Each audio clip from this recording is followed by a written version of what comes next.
Hello, hello. About to introduce you to my top 8 point guards of all time.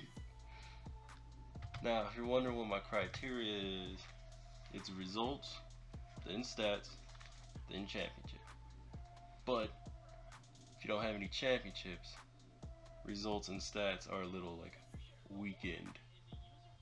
Hopefully you get what I'm saying and you understand my ranking.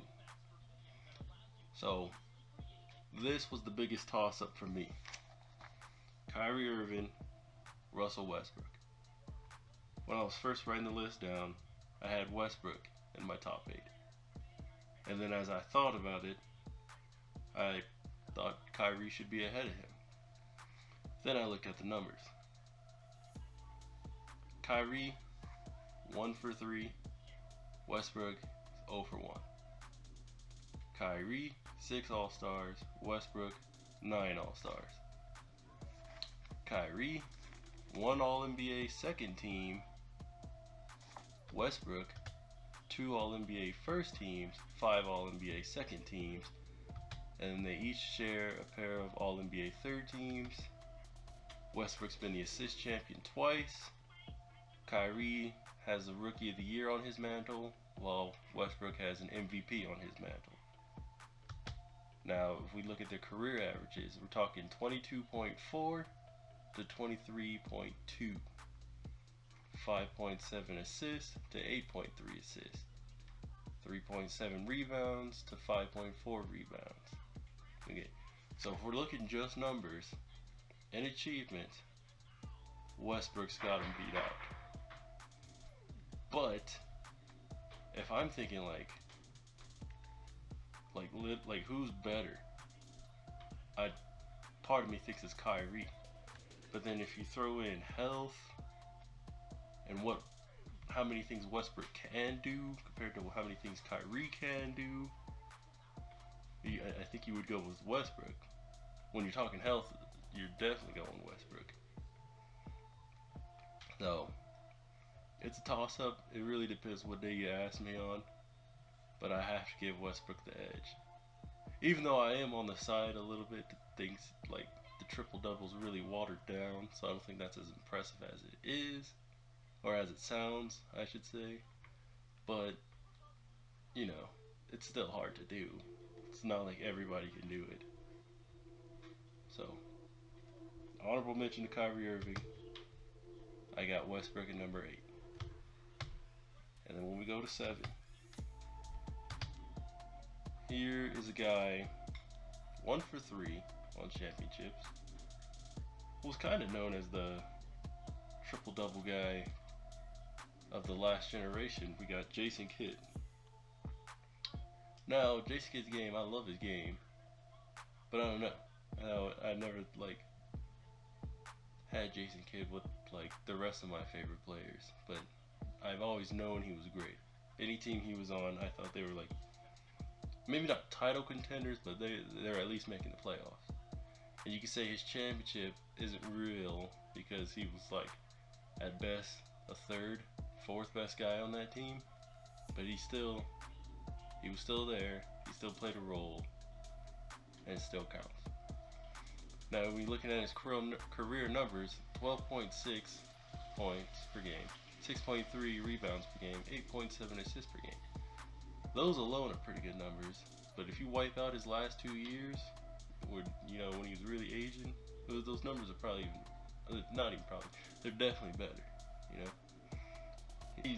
I think he's established at 7. I like him at 7. Coming up after Jason Kidd, we got his little buddy. Well, not his buddy, his bigger buddy, I guess. The glove, Gary Payton. I think time has kind of not forgotten Gary Payton, but doesn't show him the appreciation that he deserves. This dude won Defensive Player of the Year as a point guard. That doesn't happen often, and he did. 9 All-Stars, 9 All-Defensive First Teams. He's got good averages, 16.3 points per game with almost 7 assists per game. Yeah, he's 1 for 3 in championships, but he made it to that first championship as being the guy. The second time they just got upset at a lot of turmoil on that team, on that Lakers team, and then he finally won one with the Heat. I personally think Gary Payton is outstanding, and time doesn't rank him fairly as I think he should be. Moving on from the glove, we got, what do you call it? Controversy around him, and I get it, but I'm not mad that he got two. I think Steve Nash was worthy of those two MVPs. I mean, he took literally the worst team in the league. Him and Quentin Richardson come in, and then they become the best team in the league. Now, either Quentin Richardson's a lot better than we think he is, or Steve Nash was worthy of that MVP. And I think Quentin Richardson's great. I love Quentin Richardson. But just looking at the stats, 2-time MVP, 8-time All-Star, 5-time assist leader. He did the 50-40-90 club 4 times. Like, has anybody done that more than twice? Steve Nash done it 4 times. It's impressive.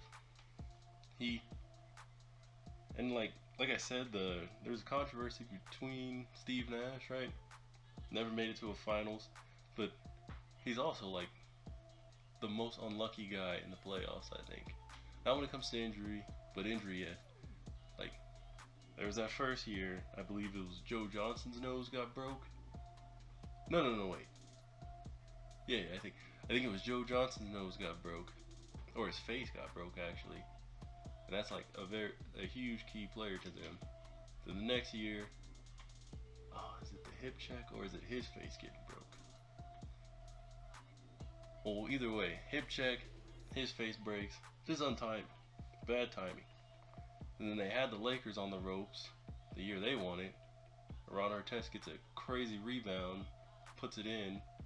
Not to say they would have won that game anyways in overtime, but they had a chance and they fell into a little hole. But I got him at 5 because I consider that the middle, and I think that's a good spot for Steve Nash, right around the middle, best point guard. I think anybody would want a Steve Nash on their team. I can't see how you wouldn't want a Steve Nash on your team. And following Steve Nash, I got some say first Steve Nash. I got John Stockton on. John Stockton, I don't know, I just think he's underrated in a sense, but at the same time I can see how some people overrate him.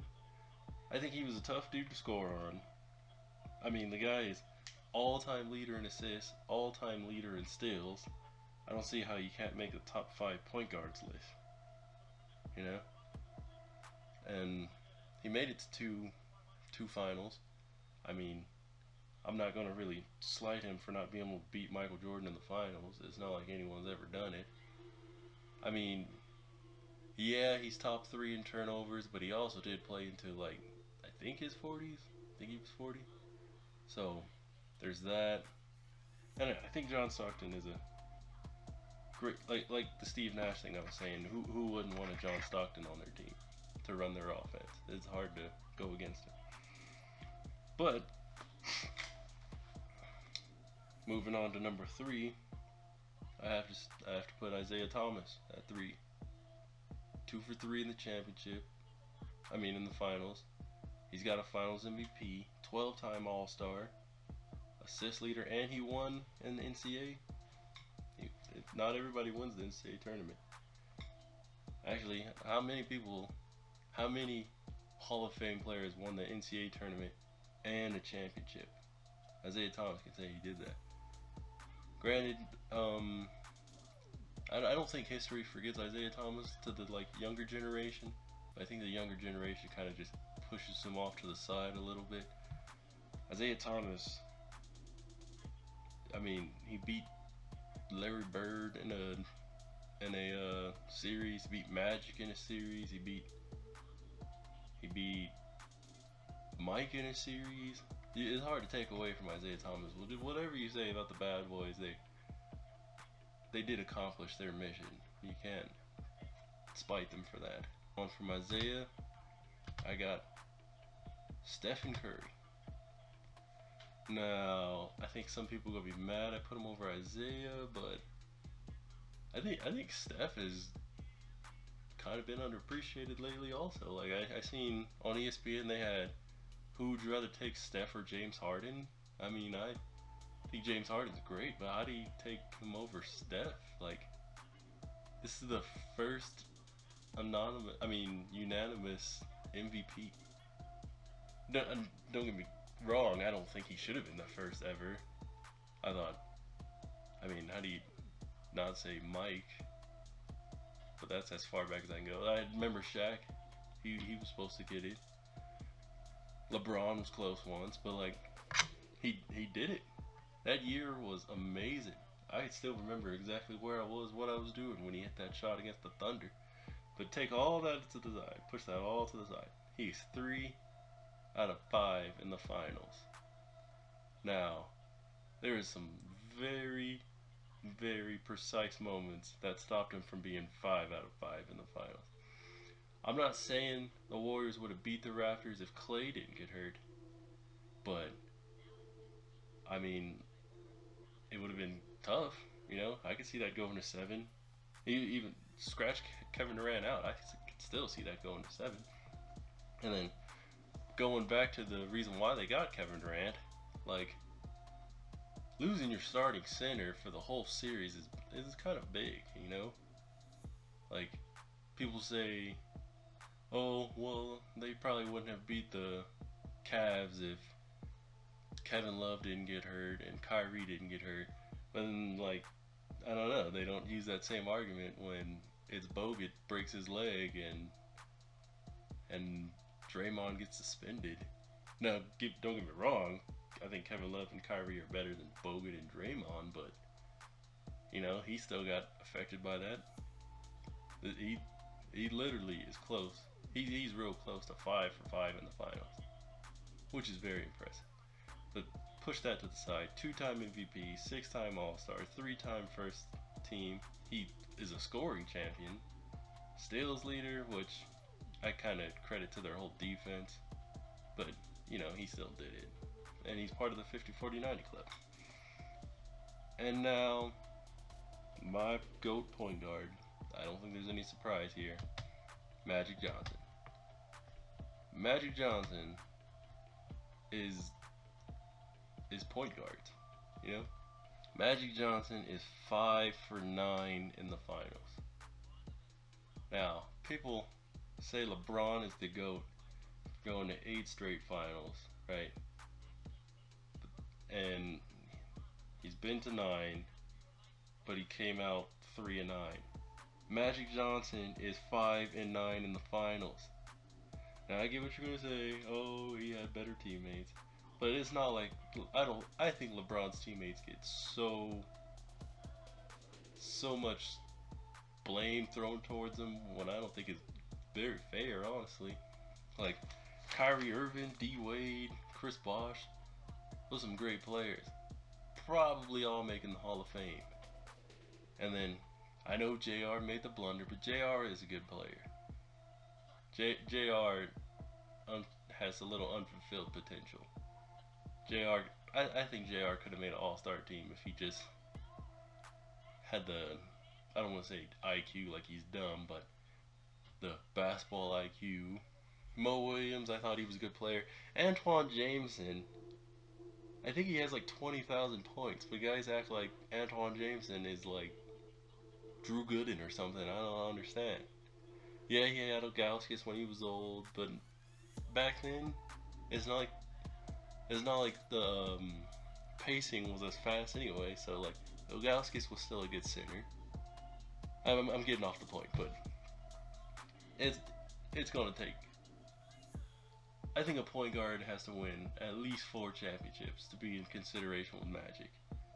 Magic's, like I said, 5 for 9, 3 Finals MVPs, 3 MVPs, 12 All-Stars, 9 All-NBA first teams, NCAA champion, assist leader 4 times, had career averages of 19.5, 7.2, and 11.2. Like, Magic is top 5 all time in my opinion. He's great.